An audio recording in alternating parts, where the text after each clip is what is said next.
Begin here with the latest on the fragile Iran-Israel ceasefire. After 12 days of deadly attacks, President Trump announced a ceasefire overnight, but Israel quickly accusing Iran of violating the agreement, vowing to respond with force, Iran denying this. The president just left the White House for a long-scheduled NATO summit in the Netherlands. We want to get right to our chief White House correspondent, Mary Bruce. She's there at The Hague, where the president will be attending the summit. And Mary, we know the president spoke just moments ago. What did he say?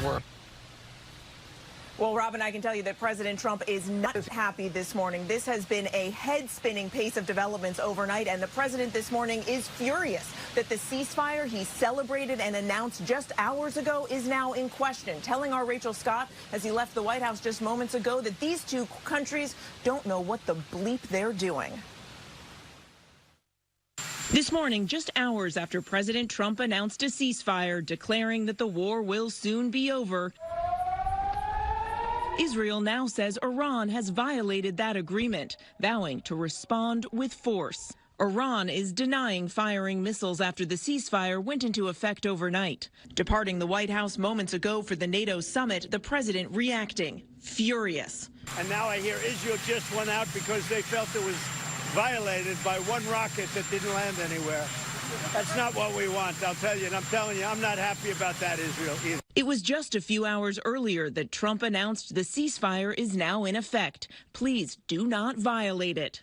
Both Israel and Iran agreeing to the truce. Trump optimistic that the agreement would pave the way to a lasting peace, congratulating both countries for having the stamina, courage, and intelligence to end what should be called the 12-day war.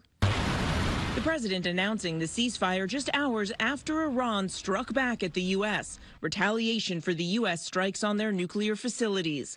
Iran targeting the largest U.S. military base in the region, the Al Udeid Air Base in Qatar, with what appeared to be 14 short and medium-range missiles. The U.S. and Qatar intercepting 13 of those missiles with no damage or casualties. Trump calling it a very weak response, which was expected, and thanking Iran for giving the U.S. early notice, which made it possible for no lives to be lost and nobody to be injured. Sources tell ABC that warning came to U.S. officials via the Qataris, who were given a heads up by Tehran.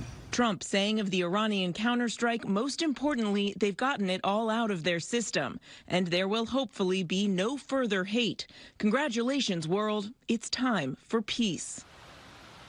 As for the future of this ceasefire, the president this morning is now voicing frustration with Israel, urging them not to escalate. Trump posting just now, quote, Israel, do not drop those bombs. If you do, it is a major violation. Bring your pilots home now.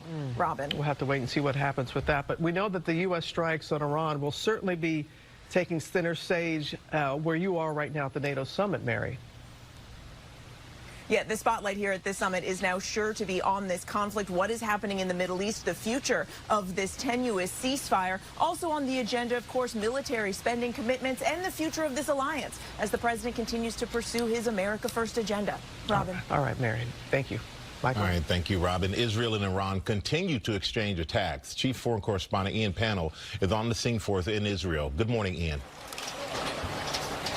Yeah, good morning, Michael. We're actually in Beersheba, which is a major city in the south of the country, and this was one of the last places to be struck by Iranian missiles before this ceasefire was supposed to come in effect. The missile itself going horizontally into the building. Tragically, 4 people died here. And as you say, some confusion. Is there a ceasefire? Is there not? As both sides accuse each other of violations.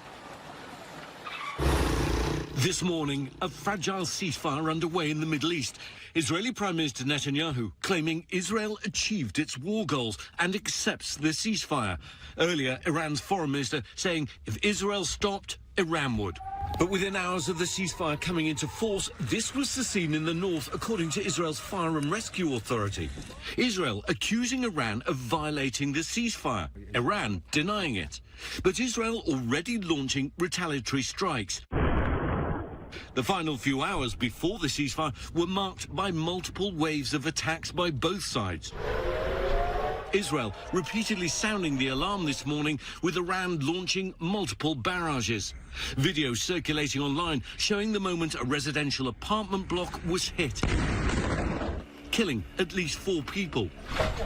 Meanwhile, Israeli forces warning Iranian citizens in central Tehran to evacuate as missiles rain down on the capital, causing widespread destruction.